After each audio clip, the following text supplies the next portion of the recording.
Angela Fazio is an industry powerhouse who has overseen 40,000 homes sold and $9 billion in production. And Kristen Cantrell is one of the nation's most accomplished team leaders, helping thousands of agents build their businesses.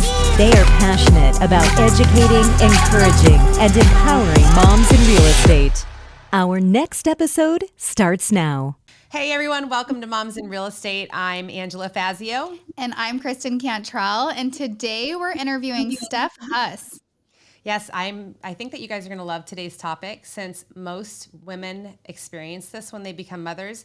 We are going to talk about 5 steps of how to avoid mom guilt. Ooh. I'm ready. Hey Steph, thanks for coming on today. Tell us a little bit about yourself. It is my pleasure. So I've been in business. I started my own business, sold that, and joined a second business as a partner for 17 years. I've been in my current business with my partner right now for 15, and I've been a CEO of that business for the last 6. And all during those 16 years, I've also raised 2 children, and I'm recently empty nesting. So I'm entering a new phase in my life. But I think that there are specific challenges that happen when you're a female business owner that aren't necessarily challenges that a male business owner faces. Some do, but not to the capacity that moms feel, that females feel when they're starting a business. So super pleasure to be here to talk to you about mom guilt because I have been there. Yes, and most people who we talk to put something about mom guilt. So I think everyone's all ears right now. So. I definitely think it's super relevant for our audience. And I'm actually very excited to learn because although I feel like it gets easier as my kids have gotten older, it's still something that's always there. It is. And, just in context, I'm a co-owner of a business consulting firm, and we don't work with any specific niche. So we work with people who have small businesses that make $60,000 a year, and we work with people that have really large businesses that make $10, $12, $15 million a year.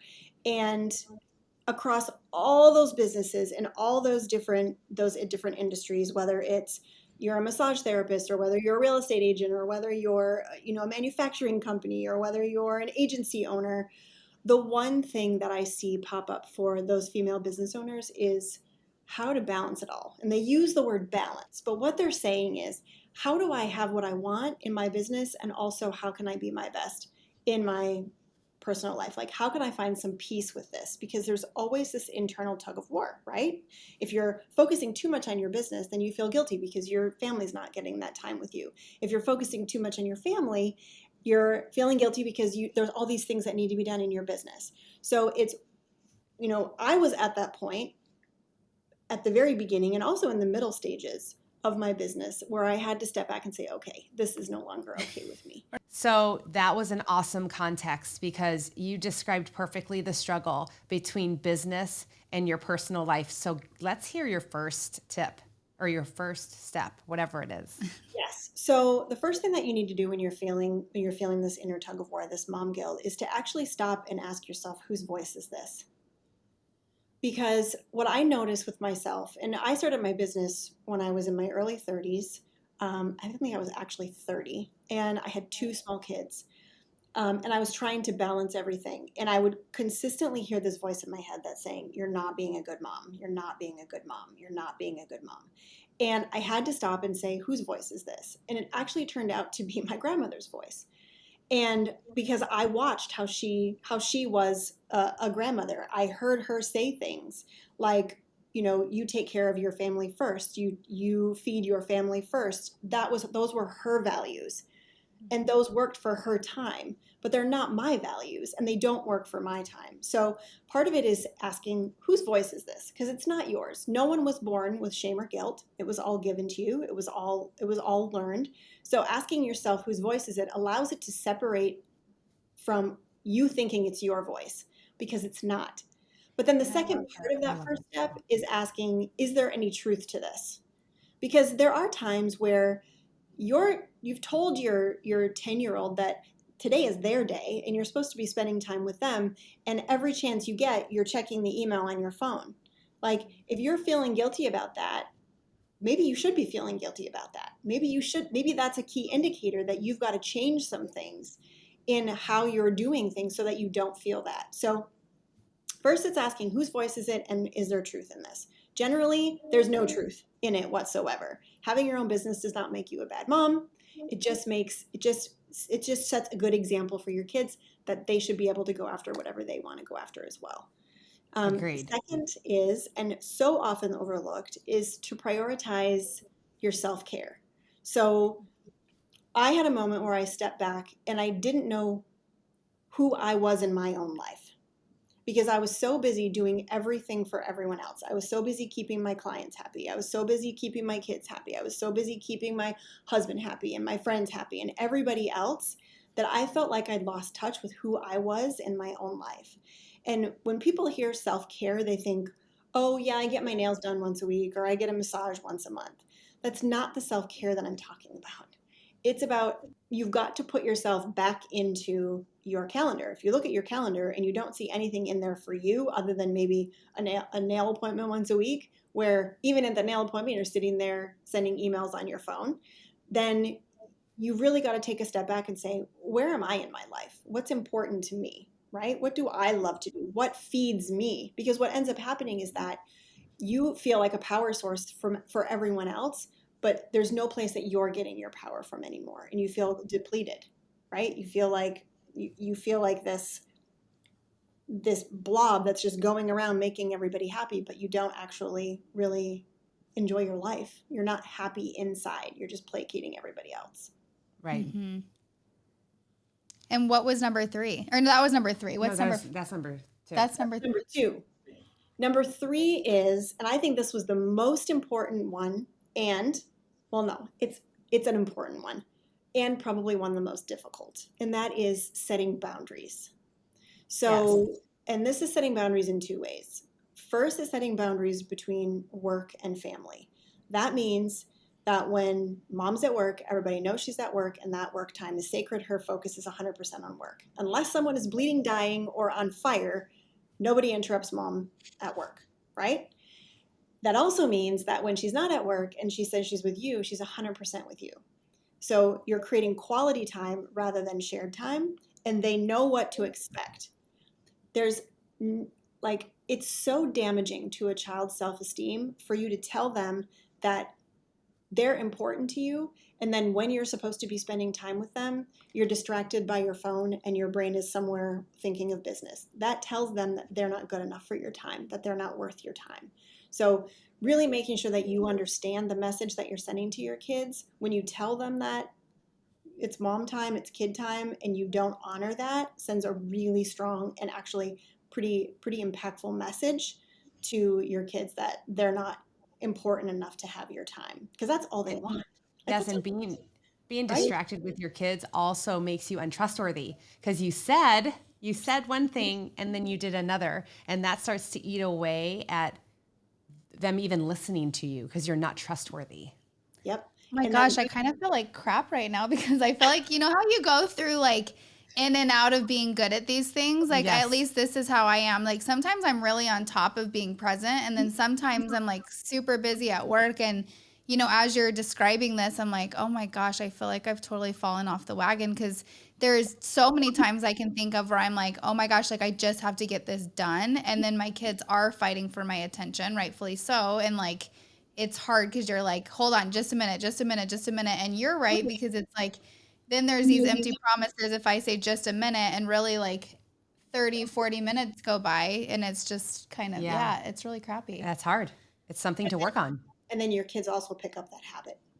Mm-hmm. They think it's okay for them to do that to you, and in their relationships that they get as they get older as well, right? Because kids just model what they see. They pick up everything. Wait, isn't this supposed to be steps to get out of mom guilt? I know. I'm like, I feel like shit right now. Oh. No, this is good. This is a great reminder for me. It really is. But it's really important that's communicated, right? So it can even be, I'm a big fan of a shared vision. So in our company, we have a 3-year vision. It's like a 3D world of where we want to be in 3 years. And it's really qualitative. It's not quantitative. It's all based on what we want things to feel like, look like, what experiences we want to have in 3 years as a team in our company. And everyone here is bought into it, which makes them more flexible when stuff happens because it's all for the good of the vision, right? So I really recommend that when your kids are old enough, say maybe even like 5 or older, that you create a shared family vision. Like, what do you want your family to look like? What experiences do you want to have? How do you want your relationships to be? And then share that with your family so that when something comes up that you might have to change your plans, that you can say, okay, guys, this is one of those examples where I've got to change my plans, and I've got to change my plans because if we don't, then we're not getting closer to our vision. So they have a context as to why you're doing the things that you're doing and what's it for, and they also can see how they can help in that, right? So they may look at that and say, oh, mom's got a quick jump and put out this fire. I can help because I can set the table tonight, or I can take out the garbage tonight, or I can take this off of her plate today if they don't have assigned chores. So it's giving context behind why you're doing what you're doing in the first place. Like, do I love that. your kids know why you have a business, or what you're trying to do, with your business, that also they can see themselves a part of, really helps hold those boundaries. And I mean, let's be honest, it's pretty much like the 85-15 rule. If you follow your boundaries 85% of the time, then there is a little wiggle room when something crazy comes up that you just Sure. and it's talked about, it's not like you're trying to do this for your kids but also doing this on the side. It's like, hey, this is what happened. I need 30 minutes of straight focus to this, and then I'm all yours. Yeah. Such good advice. Yes, that's good. Step 3. That's for sure. Yes. And then the other boundary is around what you allow in your mind. I've talked to so many women business owners, and God bless my mother. I talked to so many women business owners that allow their moms to come in and tell them all the things that they're doing wrong as a mother. That's not okay. Right. It's not okay. So really setting up boundaries with what you allow in is just as important. Yes, absolutely. I have a mother that doesn't tell me how to mother so much, but tells me how I need to think about my future in my businesses. Which is so funny. So funny. Does Oh she my have a successful business? No. No, that's why it's so funny. It's like, Yeah, so she's the expert. I know. And it's they feel like they're helping and they're doing the best. Of But course. sometimes you just gotta lay down the line and say, Mom, I'm not open to this conversation now or ever. Like, I'm Yeah. sorry. That And was then easy hold for me. that boundary, right? Like, and hold that boundary. And it could be from anyone in your life. It could be from a friend that's trying to give you advice. It could be from a grandparent. It could be from a mom. It could be from, most of the time it's females, unfortunately. But it's really like setting up that, like, this is what I'm allowing in. And then also finding other women that are going through the same thing you're going through for you to support each other. Like, I have some really good female friends that I know I can call on at any time if I'm feeling like I'm going sideways, and they'll help me right the ship from a really positive mindset place. Nice. yeah, absolutely. That's so important. So I'm eager for step 4. Lay it on us. No, we're on step 5. No, we're Nope. on step 4. Boundaries, that was 2 boundaries. So boundaries Oh. was 3, but it Yes. was 2 types. Boundaries with who you let into your mind, and boundaries with your time. Yes. Got it. 4 is allow yourself to be supported. So again, work with a lot of female business owners, and very few of them actually have administrative assistants or any help at home. Even the female business owners that are leading $4 and $5 million businesses that can easily afford an admin assistant or someone to come and do meal prep for them are really uncomfortable receiving that support. And it's probably one of the best things that they can do. Especially if you were raised in the Midwest. I'm originally from Wisconsin. There's a lot of value placed on how hard you work. So if I work really hard, then I'm a good person. If I self-sacrifice, then I'm a good mom, right? And it's not based in any kind of reality. So women are actually nervous to have someone prep because they don't want people to think they can't take care of their family. Women are embarrassed to have an administrative assistant because they don't want someone seeing seeing behind the scenes that they don't have it all together and they don't have it all going on. But it's one of the key hires that every single business owner should have as an admin assistant, simply because the tasks that an admin assistant does are of low value, and you want to spend the majority of your high value time doing things that build your business. Do you know what I mean by that? Absolutely. Yep. We talk to people about that all the time. You're spot on. The hard part is finding the good admin for Angela. It's finding the right person is the problem. So I highly recommend using an agency. Have you not done that? I have not done And that. an agency I feel will like she's actually tried everything. So there's a What's great, that? you can edit this out if you need to, but there's a really great agency called belaysolutions.com, BELAY solutions.com, and they will pair you with a really highly qualified executive assistant. Shut up. All right. And they'll interview you to see what your needs are and your personality matches and all of that. And then they'll pair you with someone that meets those criteria and that works best with your personality. We've had multiple clients use them with really great results. So that's for like an executive assistant. Personal assistant, care.com is a great place to look for, like if you're needing help home. And this was tough for me because I was born in the Midwest, and the big thing in the Midwest, at least in my generation, is why pay someone to do something you can do yourself, right? That seems like a waste of money to pay someone to do your meal prep or to do your laundry or to come and clean your house or to mow your lawn, because you're perfectly capable of doing it yourself. Yes. But what people don't realize is that that's not the best value for your time. So when we were building the business, I was traveling a lot. Like I was traveling all the time, and I have 2 girls, and at the time they were 5 and 7, and I was really missing out because I was traveling away from them. So we started bringing them with us occasionally, and then we started getting truancy notices from their school. Now, my husband and I are both ex-public education teachers, so they're with 2 teachers, and we were getting truancy notices. So we made the really hard decision that we were going to do something alternative. I didn't want to be away from the girls. I still had to travel because that's how I was growing the business. And so we decided to pull them out of school. We hired a private teacher, which is less expensive than you think it is. We hired a private teacher to travel with us and to homeschool them in a very non-traditional homeschool way. So they had a virtual school that they attended.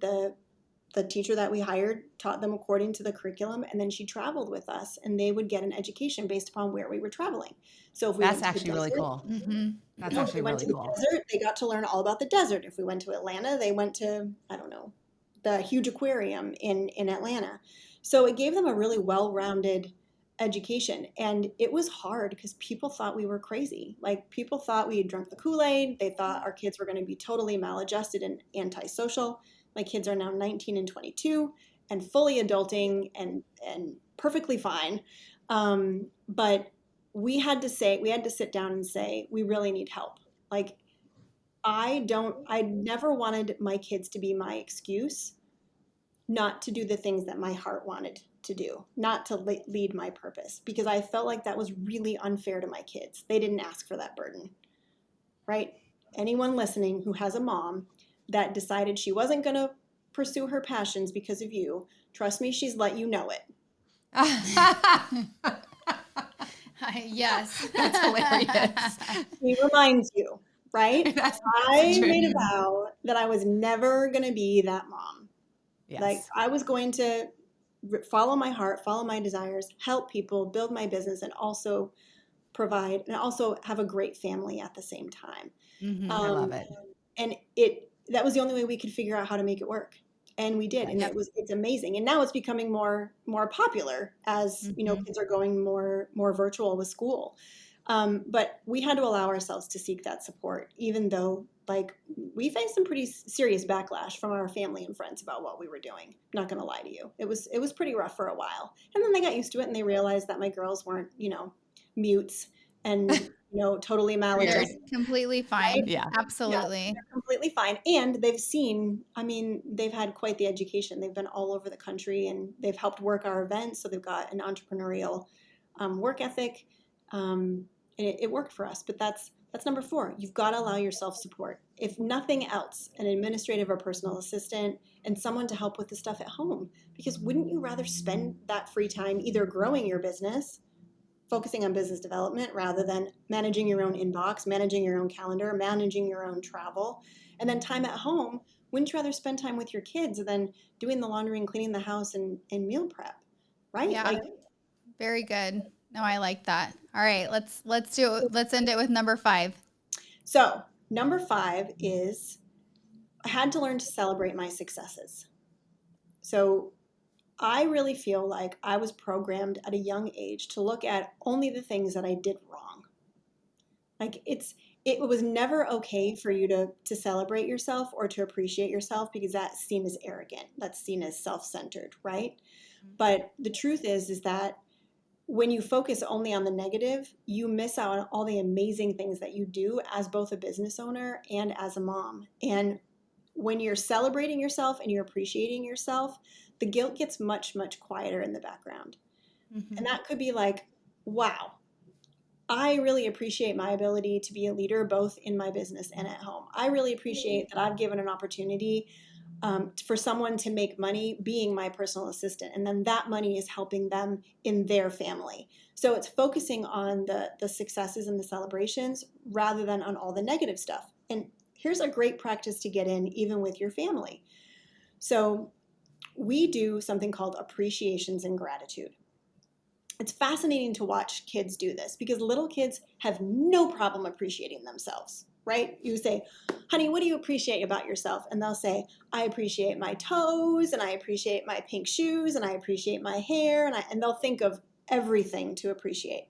You ask an 18-year-old what they appreciate about themselves, and you'll get crickets, right? So getting in the habit of like verbally saying, these are the 3 things that I appreciate about myself, and these are the 3 things that I'm grateful for, starts to reprogram you to focus on things that actually fill you up rather than completely drain you. And when you're filling yourself up, it becomes much more difficult for that guilt to be in control. I love think those that. are I think those are the most practical 5 tips that I've never heard anybody say, here are a list of tips. So I'm 100% sure that our audience will be like, rewind, let me listen to that one again, because it's such a common thing. So we thank you so much for assembling your thoughts around this subject and being able to articulate 5 very practical things that the women who are listening can do. So thank you so much. Absolutely. And we will put in the show notes how you guys can get a hold of Steph. Yes, absolutely. And if there's any, I know you gave me a really cool resource I'll put in there too for a leadership quiz. So Yes. So we've created a leadership quiz. Now, it's not like your normal leadership quiz. This is we've kind of boiled this down in our 30 plus combined years of experience. We've combined this down into 4 different types of leaders. And each leader has strengths and weaknesses. And this is how you do anything is how you do everything. So how you're a leader in your business is actually how you're a leader everywhere in your life. You just might not notice it. So this works for anyone in business or outside of business. But it really boils down to like one type of leader can be very easily controlled by lack of boundaries. So they'll consistently let people break their boundaries. They won't keep a set calendar. They'll self-sacrifice. But their strength is that they love growing people. So they're more of a mentor leader where they love growing people. They love it, but they have very poor boundaries. One of the leadership styles shouldn't actually be a people manager at all. They're not about managing people. They're about the big vision and just talking about the big vision. So if you take the leadership assessment, it's located on our website, which is lifeisnowinc.com. It will spit out a report totally for free, no strings attached. You won't get bombarded by 5,000 emails. It will tell you what type of leader you are and what your strengths and weaknesses are. And it's funny because you'll read it and go, wow, that's me. Yep, that's me. Yep, that's me. And it'll also give you some suggestions on how to overcome the weaknesses. So you'll get practical tips on how to overcome those. awesome. Thank you so much, Steph. Yes, we appreciate your time and all of your tips. Hey, ladies, listen, if you have not yet attended a Flourish event, go to theflourishevent.com and figure out a way to get to it. It's the most rewarding, well-rounded women's seminar that you will attend, and we want to see you there. Steph, thank you so much again for your time, and thank you guys for watching. Thank you.